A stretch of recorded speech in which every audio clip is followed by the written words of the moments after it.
these shows began to appear. All in the Family had already started, and Mary Tyler Moore had already started. I listed the Waltons there because it was just a different tonality. It didn't have the same kind of episodic feel that required a wrap-up. Now, they did always have a plot that was wrapped up, but the story was the family. And All in the Family was treating social issues. Mary Tyler Moore, as we've heard just recently on Ms. Moore's death, was dealing with all sorts of issues in a different way, a gentler kind of way, but in some ways more sophisticated even than All in the Family, which was right there, and Mr. Lear knew exactly what he was doing. And there was, my sense was that television was changing, that it was coming of age in a way that had not, despite all the wonderful things I say about 50s and 60s television, there was a sameness about it. Shows like The Young Lawyers or The Storefront Lawyers would come on and treat social issues for a while, and if they didn't get the ratings, they were gone.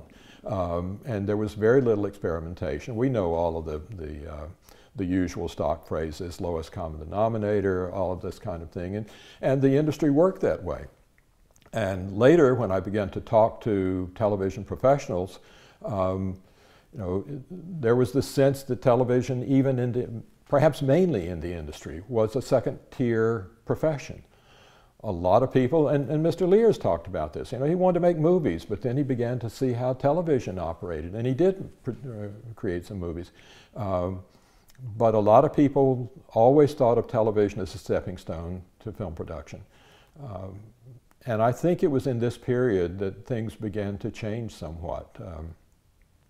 There were certainly people who were producing it and loved it and knew what they were doing and could see very clearly. Obviously, Roddenberry knew what he was doing with Star Trek.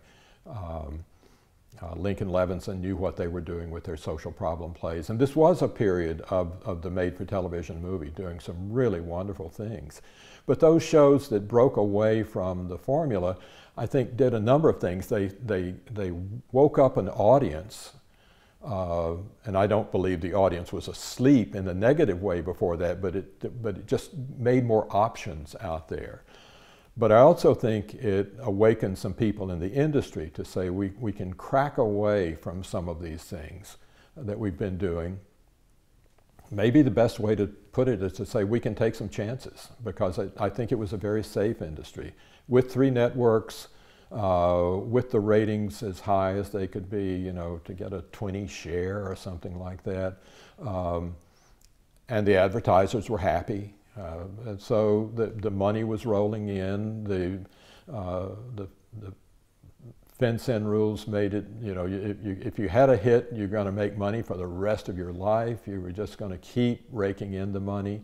And so I think it was a period of complacency that suddenly began to maybe blossom is the best metaphor, to say we can do these other things, which leads to people like the MTM group saying, we can do other kinds of things here. And you get a supportive administration like Mr. Tinker saying, I hire talent. I look for talent and I let them do what they can do best.